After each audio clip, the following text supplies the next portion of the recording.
2023년 7월 31일 큐티 묵상 말씀을 시작합니다. 오늘은 로마서 7장 1절에서 13절까지의 말씀입니다. 율법이라는 것은 보통은 십계명을 중심으로 한 모세 오경을 가리키지만 때로는 구약 성경 전체를 가리키기도 합니다.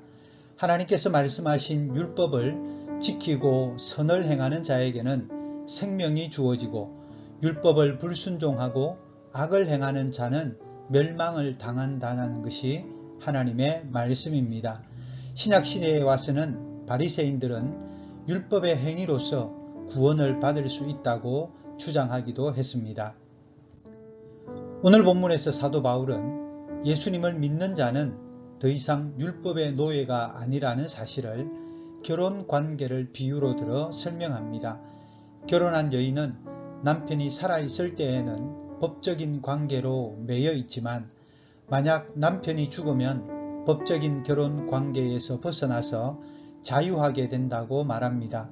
마찬가지로 죄를 가지고 태어난 모든 인간은 죄를 지적하는 율법에 매여 있을 수밖에 없었습니다.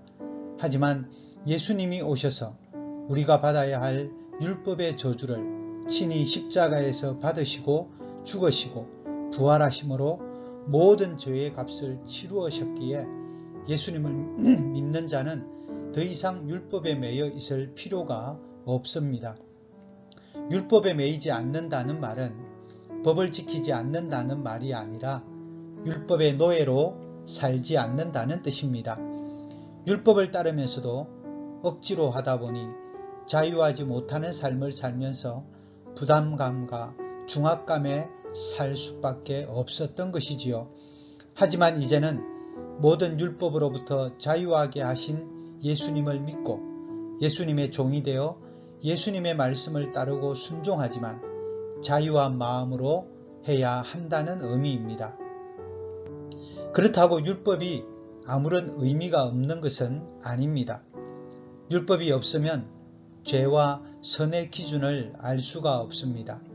하나님이 율법을 주신 목적은 하나님의 백성이 하나님의 뜻을 깨달아 거룩하게 살며 하나님이 주시는 복과 안식을 누리게 하려는 것이 바로 율법을 주신 목적입니다.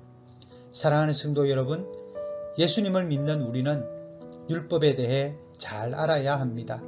그리고 율법을 지키려고 노력해야 합니다. 하지만 이것은 우리 힘만으로는 잘 되지 않습니다. 성령의 새롭게 하시는 은혜가 아니고서는 우리의 의지만으로는 잘 안 된다는 의미입니다. 바라기는 오늘도 율법의 말씀으로 죄를 잘 깨닫고 참된 자유함을 누리며 사는 우리 모든 성도님들이 되시기를 바랍니다. 기도하겠습니다. 고마우신 아버지 하나님, 우리에게 율법을 주심으로 우리에게 있는 죄가 어떤 것인지를 깨달아 알게 하시니 감사합니다. 이제는 율법의 완성자 되신 예수님을 잘 믿고 따름으로 우리의 삶에 온전한 자유함을 누리며 살도록 인도해 주옵소서. 특별히 우리 힘으로는 아무것도 할 수 없는 연약한 자들입니다. 의지만으로는 될 수가 없습니다. 성령의 새롭게 하시는 은혜가 우리 가운데 충만하게 넘치도록 인도해 주옵소서.